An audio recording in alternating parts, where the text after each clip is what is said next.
Hello दोस्तों, C plus plus programming के इस वीडियो लेक्चर के अंदर मैं मोहसिन शेखू बाबा की तरफ से आप सभी का स्वागत करता हूं। इस वीडियो लेक्चर में हम फॉर लूप के बारे में पढ़ेंगे।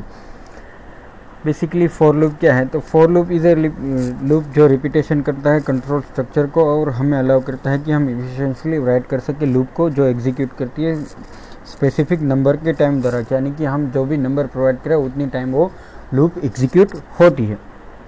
फॉर लूप के लिए हम क्या करते हैं कि फॉर, उसके बाद ब्रैकेट के अंदर उसका 3 पार्ट के अंदर ब्रैकेट में हम 3 पार्ट लिखते हैं। पहला है इनिशियलाइजेशन पार्ट, जिसके अंदर हम वेरिएबल इनिशियलाइज करते हैं। दूसरा है कंडीशनल पार्ट, जिसके अंदर हम हमारी कंडीशन को डिफाइन करते हैं।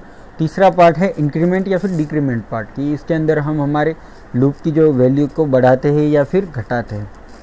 फिर उसके बाद उसके स्टेटमेंट होते हैं। तो पहले की जो पहला स्टेप है वो इनिशियलाइजेशन स्टेप है, वो पहले एग्जीक्यूट होगा और वो एक ही बार एग्जीक्यूट होगा। इस स्टेप के अंदर हम क्या कर सकते हैं कि हम डिक्लेयर करते हैं और वेरिएबल को इनिशियलाइज करते हैं जो कि उस लूप के अंदर यूज़ होते हैं। मान लीजिए कि हम आई से हमारी लूप को चलाना चाहते हैं, तो हम डिक्लेयर कर देंगे कि इंटीजर आई इक्वल टू 0। फिर उसके बाद दूसरे स्टेप में चले जाएंगे, सेमीकोलन करके हम दूसरे स्टेप के अंदर क्या करेंगे कि जो कंडीशनल स्टेटमेंट है वो एग्जीक्यूट होगा।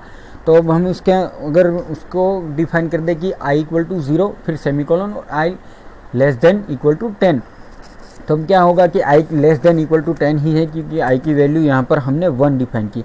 तो ये ट्रू है कंडीशन, तो ये एग्जीक्यूट होगी और लूप की बॉडी को एग्जीक्यूट करेगा। फिर उसके बाद अगर फॉल्स कंडीशन है तो वो लूप की बॉडी को एग्जीक्यूट नहीं करेगा और लूप से ऑटोमेटिकली बाहर होकर लूप के बाद के स्टेटमेंट को एग्जीक्यूट करेगा। लेकिन यहाँ पर तो कंडीशन ट्रू है, इसलिए वो इंक्रीमेंट लूप की बॉडी को एग्जीक्यूट करेगा। ठीक है, लूप की बॉडी को एग्जीक्यूट कर ली, उसके बाद वो इंक्रीमेंट और डिक्रीमेंट पार्ट को एग्जीक्यूट करेगा। कि मान लीजिए कि वो हम इंक्रीमेंट कर रहे हैं कि आई की वैल्यू 1 है, हमें 10 तक जाना है, तो हम इंक्रीमेंट पार्ट करेंगे कि आई प्लस प्लस, तो यहाँ पर आई की वैल्यू के अंदर वो 1 वैल्यू इंसर्ट कर देगा। अगर इसी तरह वो फॉल्स होगी तो ये लास्ट में जो है वो पार्ट एग्जीक्यूट नहीं होगा। इंक्रीमेंट की अगर 10 वैल्यू हो गई है तो ये एग्जीक्यूट नहीं होगा और लूप की बॉडी भी एग्जीक्यूट नहीं होगी और लूप ऑटोमेटिकली टर्मिनेट हो जाएंगी। तो यहाँ पर हम फ्लो डायग्राम समझते हैं फॉर लूप का, कि फॉर, उसके बाद इनिशियलाइजेशन पार्ट, कंडीशन पार्ट और इंक्रीमेंट पार्ट, उसके बाद उसका कंडीशन कोड। तो यहाँ पर इनिशियलाइजेशन पार्ट को हमने इनिशियलाइज किया, फिर कंडीशन को चेक करता है और कंडीशन को चेक करने के बाद क्या होगा कि अगर कंडीशन ट्रू है तो वो जो कोड का ब्लॉक है वो एग्जीक्यूट करेगा। फिर क्या करेगा कि उसकी वैल्यू में एक इंक्रीमेंट कर देगा, अगर इंक्रीमेंट है तो, और डिक्रीमेंट है तो डिक्रीमेंट करेगा। फिर सीधा कंडीशन चेक करेगा, ट्रू होगी तो फिर से कोड ब्लॉक एग्जीक्यूट करेगा, फिर से इंक्रीमेंट करेगा, फिर से कंडीशन चेक करेगा। इसी तरह जब तक कंडीशन चेक हो ट्रू होती रहेगी तब तक वो एग्जीक्यूट करता रहेगा। जैसे ही कंडीशन फॉल्स होगी ये सीधा यहाँ से एग्जीक्यूट होकर लूप की बॉडी को स्किप करके लूप से आउट हो जाएगा। तो आइए इसी को हम प्रैक्टिकल के अंदर समझते हैं। तो पहले हम क्या करते हैं कि फॉर, उसके बाद INT I equal to 0, I less than equal to 10, I plus plus. तो ये यहाँ पर क्या हुआ कि पहला जो इनिशियलाइजेशन पार्ट है उसके अंदर हमने डिक्लेयर किया कि I इक्वल टू 0, तो ये इनिशियलाइज हो गया कि I की वैल्यू जो है वो 0 होंगी। फिर कंडीशन पार्ट आएगा तो उसमें क्या है कि I की लेस देन इक्वल टू 10, की I की वैल्यू जो होनी चाहिए वो 10 या फिर उससे छोटी होनी चाहिए। फिर आई प्लस प्लस, तो कि आई की वैल्यू के अंदर हम एक बढ़ा दें, तो इसको हम प्रिंट कर दे कि सी आउट आई एंड लाइन। फिर हम इसको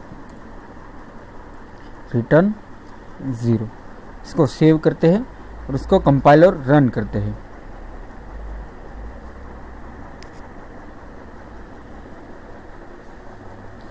तो अब हमें रिजल्ट में क्या मिल रहा है कि 0 से लेकर 10 तक के नंबर हमें यहाँ पर प्रिंट मिल रहे हैं।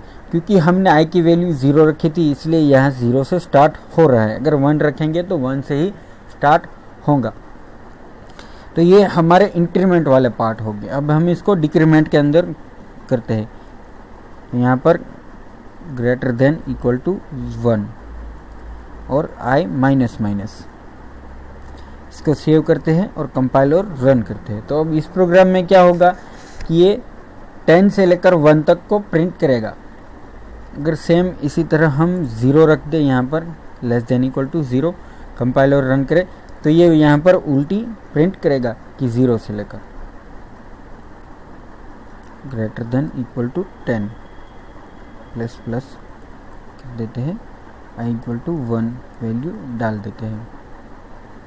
अब इसी तरह हम इसके अंदर एक नेस्टेड लूप ले लेते हैं, for int j equal to 10, j greater than equal to 1, j minus minus. इसके स्टेटमेंट के अंदर सी आउट j और एंड लाइन,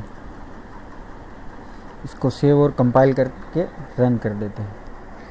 तो अब क्या होगा कि लूप के अंदर लूप ली है, इसलिए यहाँ पर क्या होगा कि 10 से लेकर 9, फिर से 10 से लेकर 1 तक प्रिंट करेगा।